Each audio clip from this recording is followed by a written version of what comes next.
مهترلام ښاروالۍ په ښار کې دکاندارانو او هټیوالو ته سپارښتنه وکړه تر څو د ډالرو په ښکته کېدلو سره خپل نرخونو کې تغییرات راولي. د مهترلام ښاروال مولوي صاحب رحمت الله شاه احمد د مهترلام ښار ټولو د فروشانو او پرچون فروشانو دکاندارانو ته دا پیغام لري دا چې د ډالرو بیه راښکته سوې ده نو ټول هم د فروشان او پرچون فروشان دکانداران دي خپل قیمتونه راښکته کړي، خپل قیمتونه د کنټرول کړي، خپل جنسونه د ارزانه د لغمان ولایت په ولسونو باندې خرڅ کړي.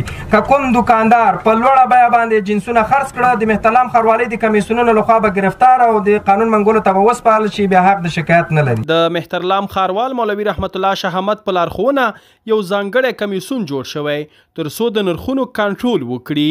یاد کمیسیون چې مشري د ښاروالۍ د ښاري حکومتولۍ امیر الحاج عباس عمري کوي نن د ښار ټولو دکاندارانو او هټیوالو ته سپارښتنه وکړه تر څو خپل جنسونه په مناسب قیمت وپلوري. ډالر اوس کته شوی ګوره د افغانۍ په مقابل کې تاسو خپل نرخونه کنټرول کړئ، دا بعد د هغې حق د شکایت نه لرئ. عمري وویل دا چې ټول تجاران او دکانداران په ډالرو پیر او په افغانیو پلور کوي اوس مهال ډالرو خپل ارزښت له لاسه ورکړی او افغانیو خپل ارزښت ساتلی. دکانداران باید په خپل نرخونو کې تغییرات راولي. عباس وایي نن مو دکاندارانو او هټیوالو ته توصیه وکړه تر څو په خپل نرخونو کې تغییرات راولي او جنسونه په ارزانه بیه وپلوري.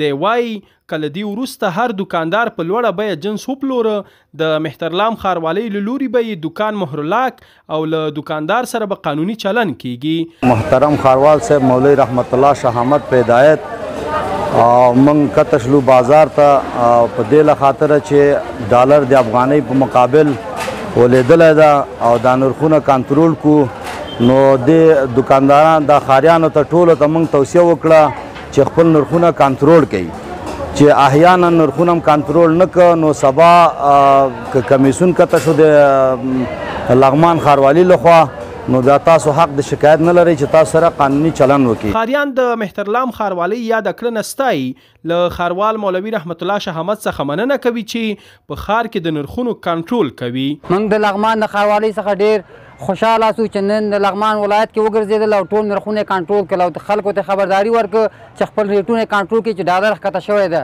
او موږ بیا هم د لغمان د ښاروالۍ څخه ډېر مننه کوو چې د لغمان د دکاندارانو باندې بیا هم تاکید وکړي او دوی خپله دا کار کنټرول کړي.